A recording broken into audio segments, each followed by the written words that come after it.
Noida breaking. Uttar Pradesh की show window कहे जाने वाले नोएडा में भूमि पूजन के साथ ही छठ पर्व की तैयारियां हुई शुरू। छठ पर्व की पूजा के लिए कृत्रिम घाट का निर्माण कार्य हुआ शुरू। 160 फीट लंबा व 45 फीट चौड़े कृत्रिम घाट का किया जाएगा निर्माण। साधारण पानी में गंगाजल मिलाकर टैंकरों के माध्यम से भरा जाएगा कृत्रिम घाट। सुरक्षा के मद्देनजर घाट के चारों ओर सीसीटीवी कैमरों से रखी जाएगी विशेष नजर। आगामी 27 अक्टूबर 25 से शुरू होगा छठ पर्व का भव्य आयोजन। नोएडा के सेक्टर -21A में स्थित नोएडा स्टेडियम में प्रवासी महासंघ द्वारा किया जाएगा छठ पर्व का भव्य आयोजन। नोएडा के सेक्टर 49 में स्थित बलूच होटल में आयोजन समिति द्वारा प्रेसवार्ता का आयोजन कर दी गई जानकारी। NBTV 7 से सनम यादव।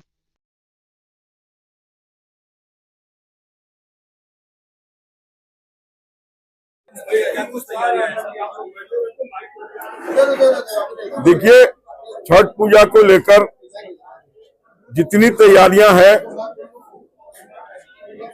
वो आपको विस्तृत रूप से तो हम बता ही चुके हैं, लेकिन फिर भी छठ घाट पे 30 से 35 हजार छठवर्तियों के लिए हमने व्यवस्था की है। कुंड के विषय में हमारे वरिष्ठ उपाध्यक्ष आपको बता चुके हैं। 160 फीट लंबा और 45 फीट चौड़ा और 4 फीट गहरा है। वहां पर चेंजिंग रूम भी है, 6 चेंजिंग रूम है और 10 सीसीटीवी कैमरे हैं, 2 ड्रोन है, 10 गार्ड है और हमारे 40-50 वॉलेंटियर होंगे, जिसमें 20 लेडीज वॉलेंटियर भी होंगी। रात्रि में अगर कोई छठव्रती रुकना चाहे तो इस बार पहली बार हमने रात्रि में भी रुकने की व्यवस्था कर दी है।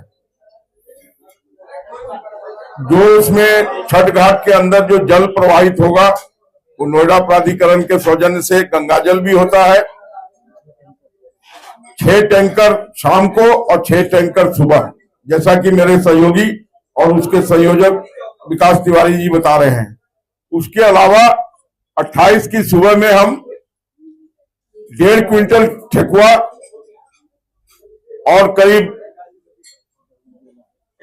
100 दर्जन केला, उससे ज्यादा ही होता है, वो हमारे 2 सहयोगी हैं, बाबूलाल चौरसिया जी और विनोद आर्या जी, उनके सौजन्य से वो प्रसाद भी हम वितरित करते हैं।